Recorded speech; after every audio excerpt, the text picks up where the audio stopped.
Hey everyone, and welcome back to the show. I am really excited about today's episode. I am celebrating Glucose Glow Up's first birthday. Yeah, we're officially 1 year into this Glucose Glow Up journey, and I am super excited and also a little surprised that it was 1 year ago when I hit post on my first Instagram post. That was in March of 2024. And now fast forward, got the blog going, got some social followers, and then we are at just about 700 podcast downloads, which has been really, really cool for me to see that. I can't say I was expecting that. People from all over the world, locally as well. And then we've got some TikTok videos that have really taken off. So it's really exciting to see like my message getting out there and being able to help you guys. Just been super, super cool. Really grateful. I've been reflecting a lot on this, and I'm really just excited to share what I've learned and kind of where we're going, where we've been. And this episode is just a little celebration, if you will. And so, what I want to talk about is, again, why I started this, why I started Glucose Glow Up in the first place. Like, what the heck is this? What surprised me about this journey so far? The biggest misconceptions I hear and just general misconceptions I feel are still out there about glucose tracking, about diabetes in general, that sort of thing. And then just some of the questions that you've asked me, I wanted to bring some of those to the table. They may not all get answered to the fullest level. They will either be in other episodes or maybe I've already written about them, but just kind of wanted to bring those to the forefront. So let's get into today's episode.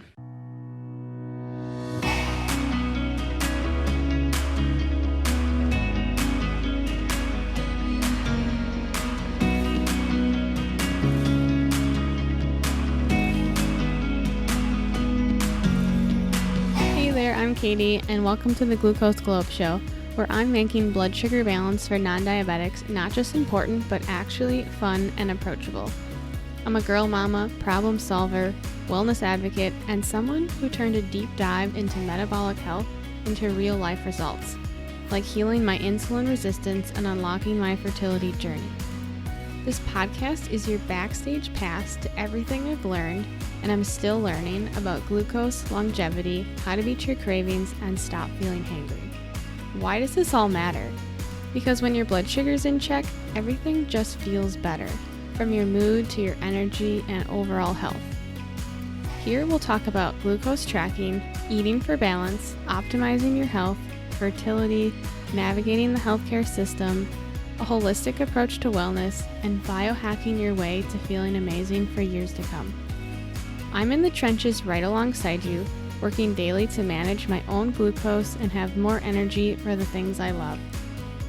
So whether you're ready to kickstart your health, deepen your understanding of how food impacts your body, or just want a relatable space to learn and grow, you're in the right place. Let's get glowing. So to take you back, why I started Glucose Glow Up. Just to take you back, I mean, a little over 5 years ago is kind of when this started for me. I never really documented anything like during the journey, but now, you know, 5 years later, I'm sort of retelling the story of how I got here and why I'm here and why I even know anything about this like glucose stuff as a non-diabetic. That's crazy, right? And so when I had problems regaining a menstrual cycle, I started doing a deep dive into a lot of research around fertility and what that looks like, factors that could be affecting not having a cycle, and just a lot of research led me ultimately to working with a naturopath. That is the short story of it, and how to navigate unexplained infertility, what that looked like. And so, working with the naturopath for even just 3 months, I saw significant changes in my health. She basically had me flip my life upside down and I was all in. I mean, at that point, I was like, tell me everything because it's been a year and a half of me not being able to get pregnant. So, how do I go against the grain and not use the traditional Western medicine advice? Like, tell me everything. So, I went all in on everything she wanted me to do. In some of my lab work, it showed up that my glucose levels were a little wonky. My insulin was a little high, but like nothing crazy. It just wasn't optimal for sure. And so I've never been diagnosed with prediabetes. I don't have it. I'm not diabetic. I'm non-diabetic, but have had some metabolic dysfunction in the past. So that is why I've researched this so thoroughly, trying to learn more about it because I've said this before and I'll say it again and I'll keep saying it. Once you lose your health, like it's so hard to get it back. So if you have your health, you have everything.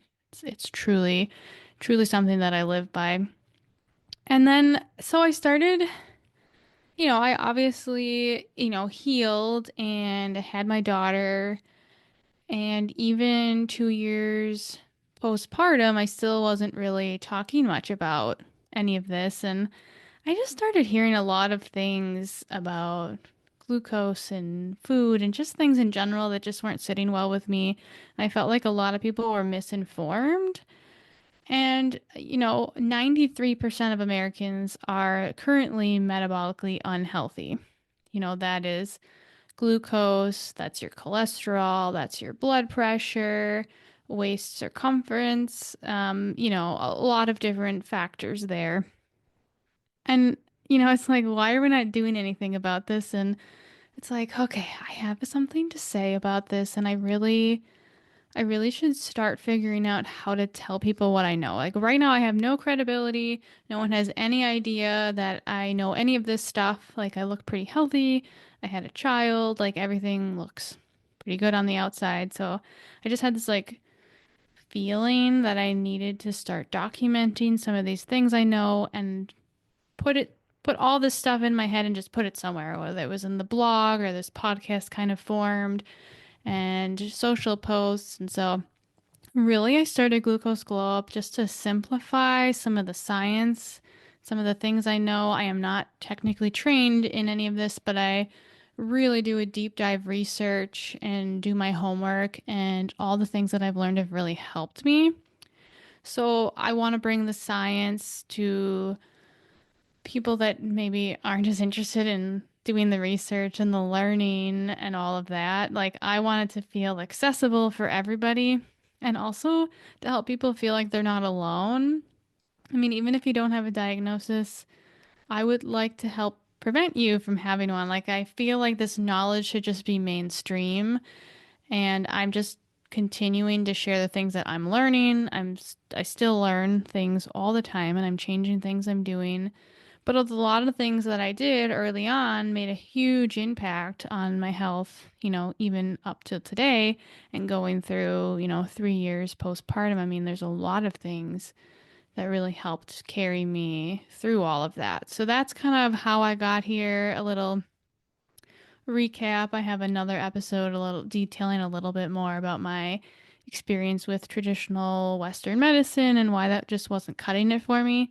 I believe there's a place for it, but there were not the answers I needed and the help wasn't there for kind of what I was looking for in order to navigate this journey. So that's kind of how we got here, and I'm excited to kind of keep diving in.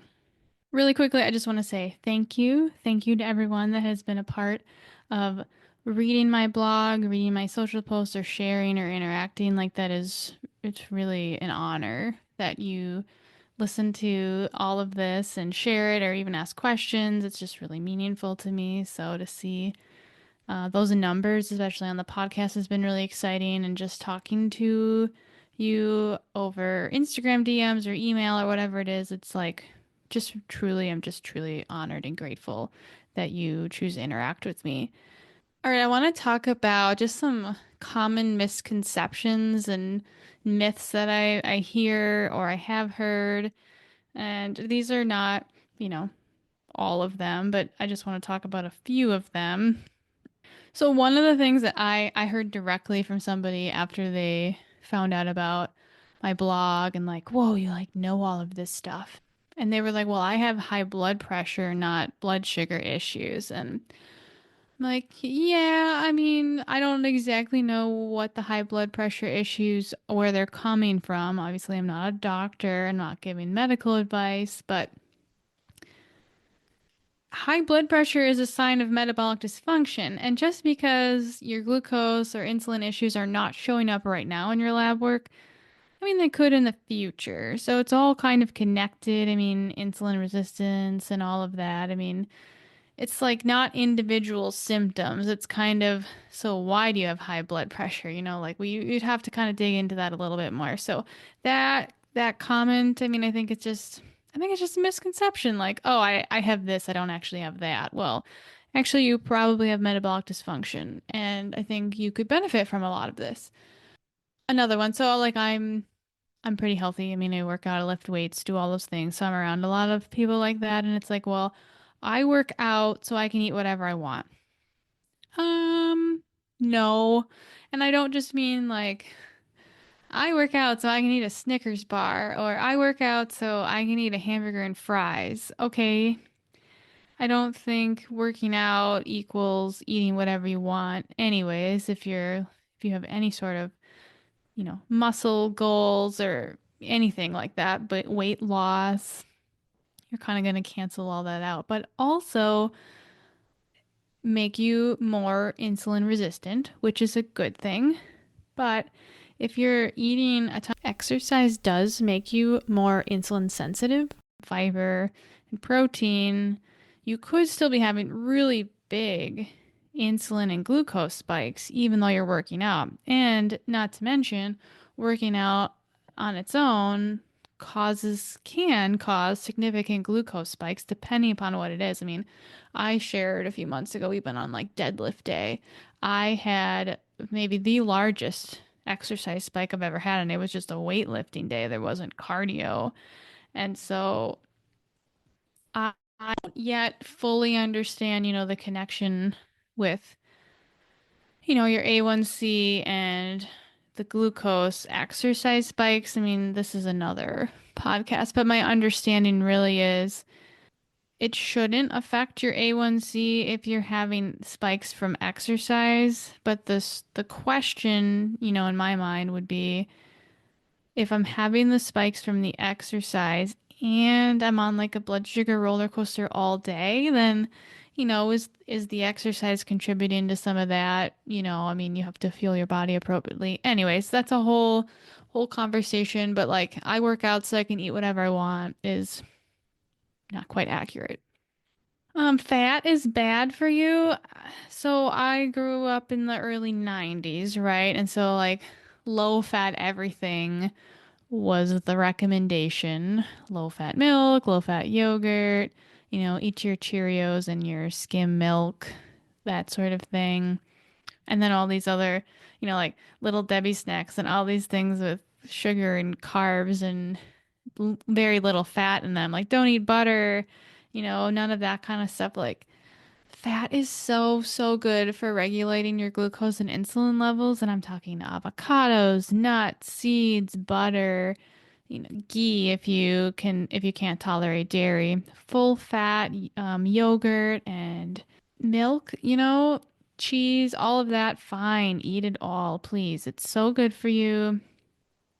It does. It helps. You need the fat with the fiber and protein. And especially on my journey, fat is so, so critical in fertility. And whether you're looking to have a baby or not, like maintaining your fertility is a sign of your health if you're a woman. So fat is essential. And that was one of the things that I needed to correct almost immediately after researching that I needed to up my fat intake. And if someone says eggs are bad for you because they have a lot of fat in them or something like that's crazy talk. Like eggs are so good for you and so nutritious. So anyways, fat is not bad for you. I mean, there are bad types of fat, but we want the healthy fats, olive oil, avocado oil, and others that I've mentioned. Non-diabetics never spike their glucose into diabetic ranges. Okay, this is false, and I have proven that. I mean, I have eaten, like a white bread sandwich or whatever and chips, and I can guarantee you that the macronutrients in that meal are gonna spike me really high. I mean, when you see like 180 or something on your glucometer, you're like, holy crap, that's bad, and then it comes right back down, like if you're healthy and don't have diabetes. But there was like a study that like up to 80% of non-diabetics can spike into the diabetic range. So maybe you're in the camp where you don't, but depending upon the meal, you could definitely spike into diabetic range and not have diabetes. But the thing here is you don't want to continue to do that. Okay, just because I can doesn't mean you should, because over time that could contribute to metabolic dysfunction. Only food affects my blood sugar. I don't know why this one really like irritates me that that's what people think, because I think when I make posts about something not about food, I think people either unfollow or they just don't care. And, sleep, exercise, like we mentioned, your stress levels, hydration, there's a lot of things that affect your blood sugar. And I know for me, like stress is a big thing I've noticed, when I have back-to-back meetings, or maybe it's like a stressful meeting with a client or a prospect. In my case, I do a little bit of that, sales type calls for my business, and that stresses me out. Doctor's appointments, like that stresses me out. Also, like for me, like stress is a factor that affects my blood sugar. I do notice when I get a bad night's sleep that can affect me for several days. And so, you could be quote unquote doing everything right, and there's still other underlying issues that could be affecting your blood sugar, and maybe you don't even know it. Type 1 and type 2 diabetes are the same. They are not. So, everything that I talk about on Glucose Glow Up is related to type 2 diabetes, which is a lifestyle type disease. Type 1 is an autoimmune condition, so completely different. While some of the same principles could apply, I am generally speaking only to people in the type 2 diabetes camp, insulin resistance, needing lifestyle adjustments.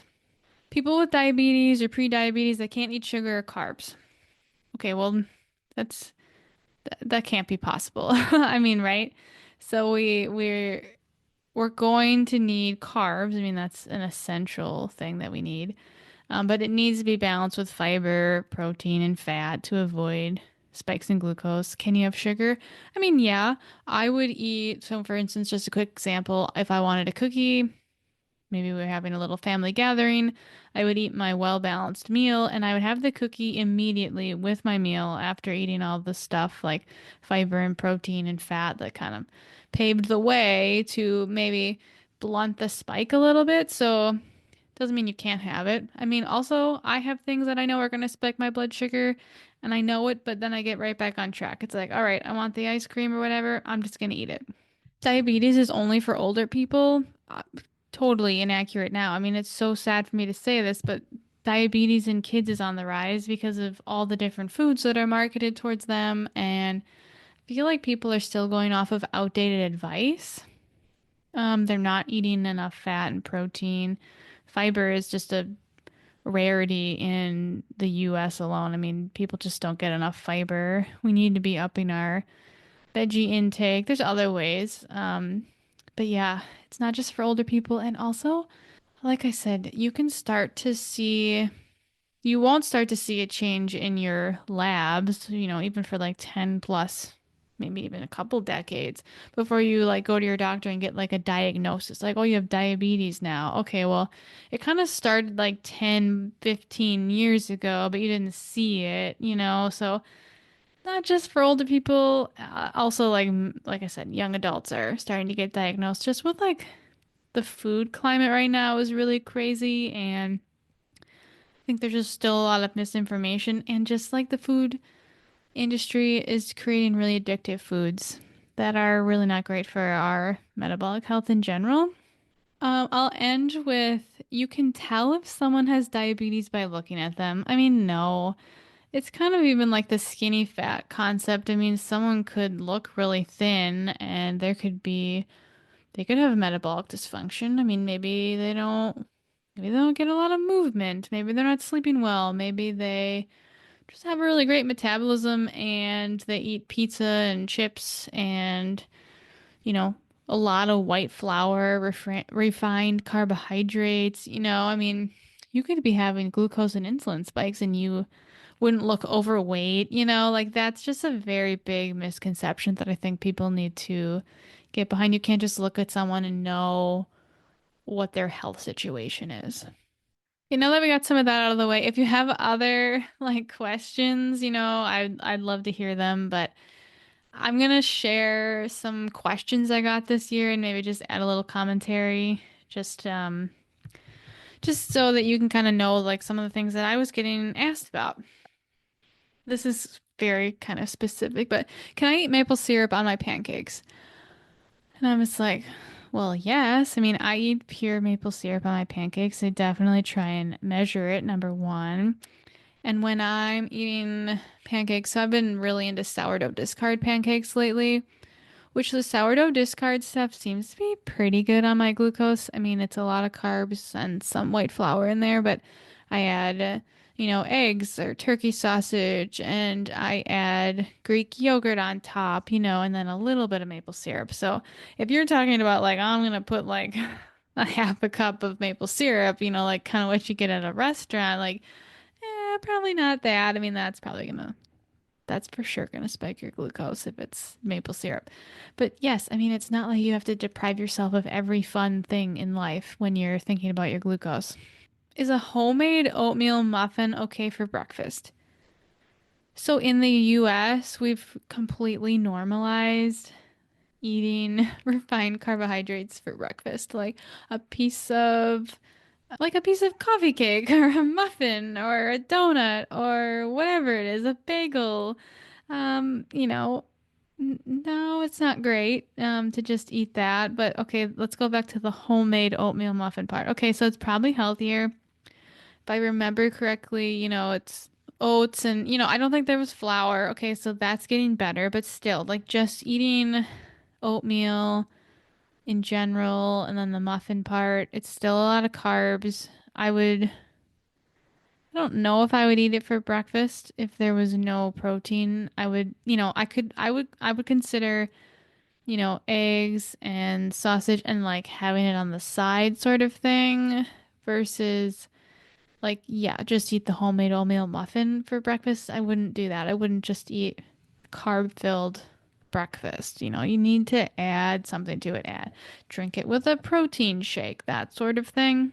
I got a lot of like, but this recipe is healthy, right? Okay, so this is like a question I really struggle with. Like, or a statement like this is healthy, so it must be good for me. I found it on Pinterest and I did a little episode on things I look for in recipes, specifically, Pinterest searches or online searches, that sort of thing. And I mean, healthy doesn't mean like glucose friendly. I wouldn't say they're synonymous by any means. Like you could say that homemade oatmeal muffin is healthy, and I would agree with that statement, but I wouldn't say by itself it's glucose friendly. It's how are you pairing it? Well, like what are the ingredients? If it's really flour heavy, it's definitely not going to be glucose friendly, like soups and stuff. Like spaghetti and meatballs. That sounds like pretty general, and pretty good, but I mean, it's like all carbs and like a little bit of meat maybe, and then you throw in like garlic bread and like, okay, it looks like kind of healthy. Like I had maybe a little side salad, but again, like what is healthy? This is the conversation that I think we'll keep having. Smoothies. Okay, a smoothie is healthy. Yes, but what's in the smoothie? Is it got protein in it? Is there any fat? Or is it just like a bunch of fruit in there with like milk? Okay, so even fruit, especially in a smoothie form, is going to spike your blood sugar because you've removed all the fiber from the fruit by like blending it all together. I could go on and on about this, whole wheat toast, whole wheat bagel, granola bars. Like, are they healthy? I don't know. So, a lot to say there. More coming in future episodes and blogs. What about hypoglycemia? So, like low blood sugar issues. This question came up, and there are some people that suffer from low blood sugar. And I will just say to this that it's like, you could, so when you have a really large spike, like let's say you ate something with a lot of refined carbohydrates, for me, like rice even stands out right now. Like if I eat a lot of rice, I'm personally just really sensitive to any kind of rice. It doesn't really matter. So I'm probably going to get like a huge, really steep glucose spike, and then I'm going to have a sharp crash.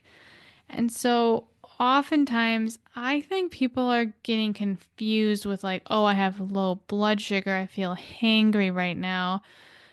I think they're getting that confused with they have some dysregulation in their blood sugar because of how they're eating. Like they're always on this roller coaster with huge spikes and crashes. And some people truly do, suffer from low blood sugar. That's a different thing. But I think a lot of people too also have these like large spikes and crashes that could be causing some of those issues too. Okay, I'm doing everything right, but still getting high readings, specifically with like fasting and glucose. What's the deal? I think this is important. I hear you, like stress, sleep, even hormonal shifts, even with our cycle as women, you can become more insulin resistant at different times in your cycle.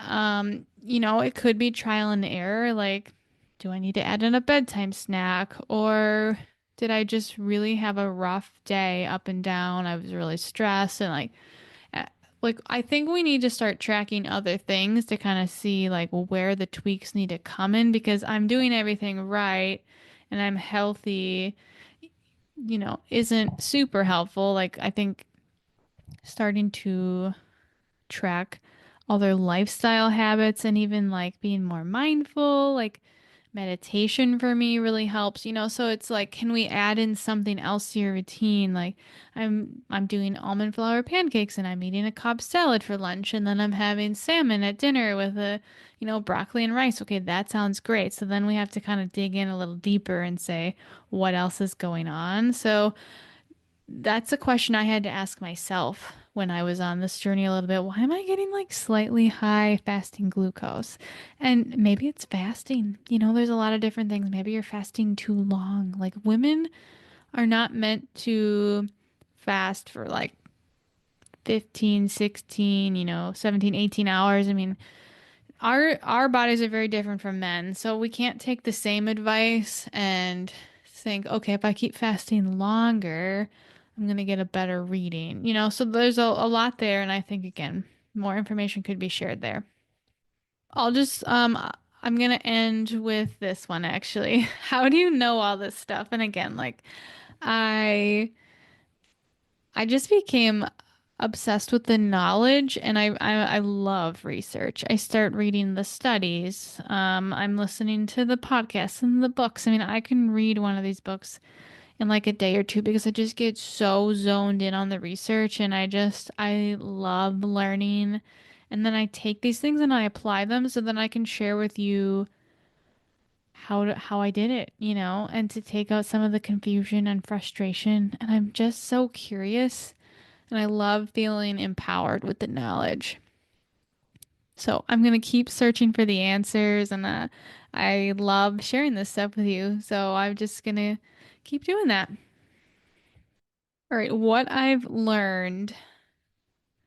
One of the biggest things I've learned in this past year with Glucose Glow Up is I think there are some people that are starting to get it. I don't think all the way. It's kind of still a weird concept to be thinking about a non-diabetic worrying so much about glucose and insulin and what that looks like. And I think that's okay. I forget sometimes like how dialed in I am on this and I've just soaked it all in. Like I said, from the books and podcasts and articles and living this, like I just kind of like geek out over this stuff. It's like a passion for me. And so I think I have to really pause and remember There was a time when I didn't even know what glucose was or like how it worked. I didn't know what insulin was, how it worked, or what these labs even mean. Like, do I need them? Like, what is that number? Like, there's an optimal range, there's a standard range, and then this is, the whoa, you have a problem range sort of thing. So, yeah, I think I just have to take a step back and realize sometimes I feel I need to get rid of some of the details for people to understand a little bit. So that's something, I've learned.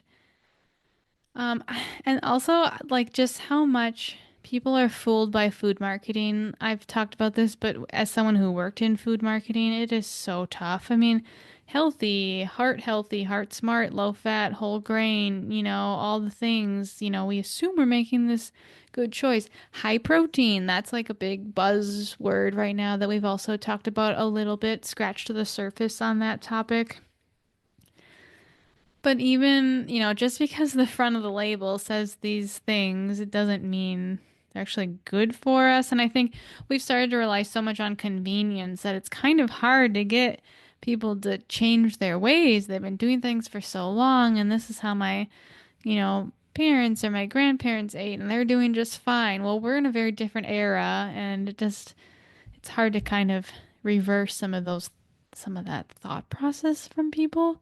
So I am not a fear monger. I'm not like trying to scare people, but we track our steps and our heart rate and our workouts and how far we ran and for me tracking my cycle, that might be something you do as a woman and like why does it sound so weird to track your glucose when you don't, maybe you don't have a problem or you don't even know? Like, why don't you want to know what's going on in your body? That's something that like I'm struggling with.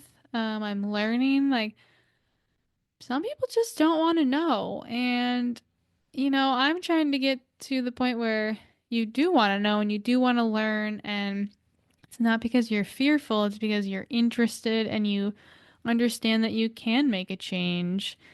You know, how does this food or this lifestyle actually impact my blood sugar?